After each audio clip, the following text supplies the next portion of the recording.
Hola, en este tutorial o video pretendo apoyarte para la redacción de un objetivo. Estos objetivos son los que van a estar presentes en tu plan terapéutico, sea un plan terapéutico dirigido a un caso de trastorno del lenguaje infantil o un plan terapéutico dirigido a un plan terapéutico de trastornos de habla o de voz. Algunos de los ejemplos que voy a poner aquí espero que sean útiles para ambos casos. Bien, entonces un objetivo tiene que ser construido utilizando reglas gramaticales porque se tiene que estructurar una oración para que en esta oración viaje la idea o aparezca la idea que se va a transmitir ya como enunciado. Entonces, ahora miremos esta parte gramatical, miremos a este objetivo como una oración. Y como oración, bueno, su estructura de esta oración tiene componentes. Aquí pongo un ejemplo de 5 componentes. Por ejemplo, no puede una oración no tener un sujeto, porque entonces ¿quién va a realizar la acción que indique el verbo? En este caso se sugiere que en los objetivos no aparezca el sujeto, por lo menos los de planes terapéuticos, porque el enunciado debe de ser lo más corto posible.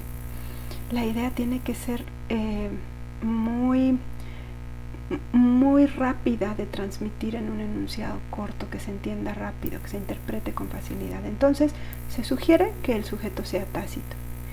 Y entonces, ¿de dónde vamos a inferir el quién, el sujeto? Pues de la forma en la que aparezca el verbo. Por ejemplo, si el verbo se encuentra en infinitivo, es más fácil suponer que quien va a realizar esa acción es una primera persona del singular o del plural, o sea, yo o nosotros. Y si tú colocas un verbo en infinitivo, entonces generalmente te estás refiriendo a ti, que eres quien va a realizar esa acción, y organizas tu pensamiento de esa manera, poniéndote a pensar en ti como sujeto, y eso no es lo que se desea. Aquí lo que se desea es que te pongas en el lugar del paciente y trates de organizar tu pensamiento de manera que todo vaya dirigido a lo que él puede o no puede lograr. Así que se te sugiere que utilices una forma para el verbo en futuro. De esa manera, cuando preguntas quién va a realizar esa acción, pues entonces tu respuesta es una tercera persona, o sea, es él o ella en el caso del singular, o son ellos o ellas en el caso del plural, y él o ella puede ser el paciente o la paciente. Entonces, bueno, este sujeto es tácito, pero cuidado con la forma del verbo. Ahora, otro componente de la oración pues es la acción que va marcada en el verbo y responde a un rol temático del qué, ¿no? ¿Qué es lo que se pretende aquí? ¿Cuál es la acción a la que nos referimos? Entonces, un ejemplo, desarrollará, ¿no? Porque estamos hablando de trastornos del lenguaje en niños, entonces desarrollará. Puede ser un buen verbo, pero vamos a seguir analizando. También otro componente es el tema. El tema habla del sobre qué. En este caso, sobre qué estamos hablando en el objetivo particular, sobre los mecanismos que se tienen que corregir, que tienen que mejorar en su funcionamiento, o que casi están nulos en el desarrollo y entonces tienen que desarrollarse más. Puede ser, si se trata de un objetivo particular, entonces que el tema sea un mecanismo. Un ejemplo, un mecanismo psicofisiológico, pero podría no ser psicofisiológico, podría ser, por ejemplo, el tono de la lengua, o podría ser, ¿qué más? Podría ser tal vez la capacidad de expiración con y sin voz que no tenga una diferencia de más de un segundo para los casos de voz, ¿no? De trastorno de voz. Bueno, el estado relajado del tono de los músculos de los hombros, el cuello y el rostro para el caso de los problemas de voz o de disfemia. En fin, entonces, un mecanismo, le vamos a dejar así. El tema de los objetivos particulares es un mecanismo, pero el tema de los objetivos generales suele ser una función mental superior, por ejemplo, el lenguaje. o el habla, que no es una función mental superior, pero es la realización, ¿no?, del lenguaje. Entonces, va a cambiar el tema según se trate de un objetivo particular o de un objetivo general. Vamos a pensar en los objetivos particulares. Entonces pensemos que uno de los mecanismos que nosotros habíamos identificado como comprometidos, como débiles en el desarrollo, pues era el oído fonemático, esta capacidad para discriminar los rasgos de los sonidos del lenguaje. Si tú quieres utilizar un verbo como mejorar, pues sí, el oído fonemático,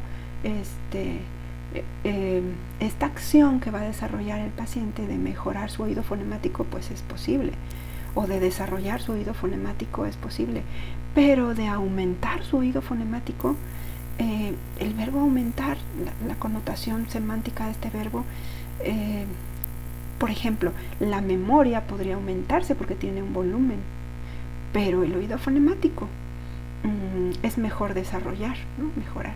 Ahora, estimular, como si tú fueras a colocar algo y entonces eso da una respuesta para aumentar algo, ¿no? Da una respuesta, tú colocas algo y da una respuesta, entonces solo se trata de estimular. No tanto aquí, es un proceso cognitivo y este proceso cognitivo tiene que mejorar, o este proceso cognitivo que no se ha formado, pues tiene que desarrollarse, tiene que formarse. Entonces, por eso, en este ejemplo del tema, pues identificas ya el mecanismo y cuidado con el verbo con el que estés haciendo asociación semántica. La teoría es la que te tiene que decir si sí o no estas relaciones entre el verbo y el tema son posibles, entre el verbo y el mecanismo son posibles. Bueno, ahora, siguiente componente, el circunstancial de finalidad.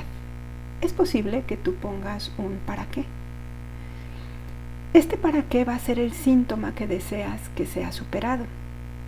Entonces, por ejemplo, tal vez estés pensando que si se desarrolla o mejora el oído fonemático, si el paciente desarrolla o mejora su oído fonemático, pues podrá organizar su sistema fonológico y corregir las formas en el habla. Entonces, en la redacción podría aparecer para que culmine la adquisición del sistema fonológico y logre un habla inteligible, o para que culmine la adquisición del sistema fonológico y logre la supresión de procesos fonológicos. Bien, por último, entonces, solo en el caso de objetivos particulares puede aparecer un ¿por medio de qué?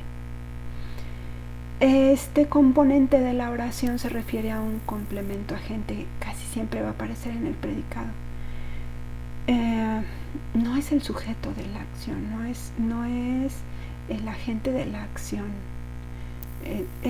es un agente, pero un agente complemento. Y entonces responde a la pregunta de ¿por medio de qué? Y se está refiriendo al método o la técnica que tú vas a utilizar.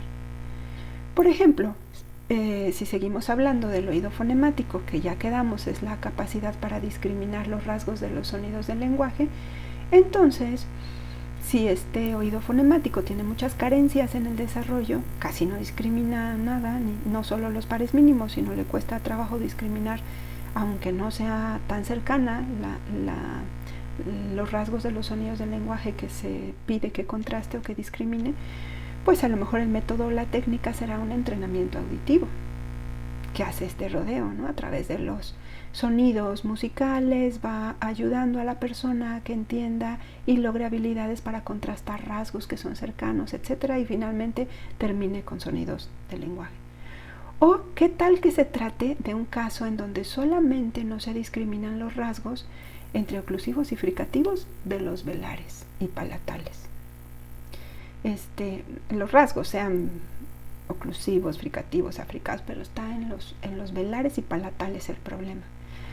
Entonces tal vez esta capacidad de discriminar rasgos de sonidos del lenguaje, pues no sea necesario abordarlo con un entrenamiento auditivo, tal vez a través de una técnica donde se estimula la estereognosia oral, se logre la propiocepción de la lengua, se aumente la propiocepción de la lengua y entonces esta persona logre a través de la propiocepción oral la discriminación de rasgos velares y palatales. Entonces puede ser que utilicemos esta técnica o puede ser que utilicemos el método del entrenamiento auditivo. Bien, así que Cuando tenemos un objetivo redactado, tuvimos que haber hecho este análisis de lo que vamos a colocar en la estructura de la oración de nuestro objetivo. Te sirve, por ejemplo, esta tabla en donde te recuerda que el quién es un sujeto tácito, pero que todo lo demás sí tiene que aparecer. Escribe ahí en cada espacio de esa fila lo que tiene relación con ese rol temático que tú quieres expresar. ¿Qué? ¿Sobre qué? ¿Para qué? ¿Por medio de qué? Y luego plásmalo en una oración. Por ejemplo, aquí, la discriminación de rasgos de sonidos del lenguaje, quieres que el paciente lo logre. Logrará la discriminación de rasgos de sonidos del lenguaje. ¿Para qué? Para buscar la supresión de procesos fonológicos en el habla y culminar la formación del sistema fonológico. ¿Por medio de qué? A través de un entrenamiento auditivo. Ahora, si te fijas en la redacción de este objetivo, invertimos los colores rosa y amarillo. No pasa nada. No pasa nada siempre que lo que tú quieras decir lo digas. Que todos los elementos que forman parte de esta estructura, de esta oración, estén presentes. Y entonces tú logres transmitir en ese enunciado la idea exacta que el lector o que el oyente interpretará. Pero si tú no das claridad a cada uno de estos componentes, en el contenido de estos componentes, el interlocutor puede llegar a malinterpretar o a no interpretar lo que tú quieres significar. Espero que sea de utilidad para ti. Te coloqué aquí un ejemplo de un objetivo general donde no aparece el por medio de qué, y utiliza esta tabla y utiliza este tutorial para que desarrolles los objetivos de tu plan terapéutico. Ánimo, tú puedes.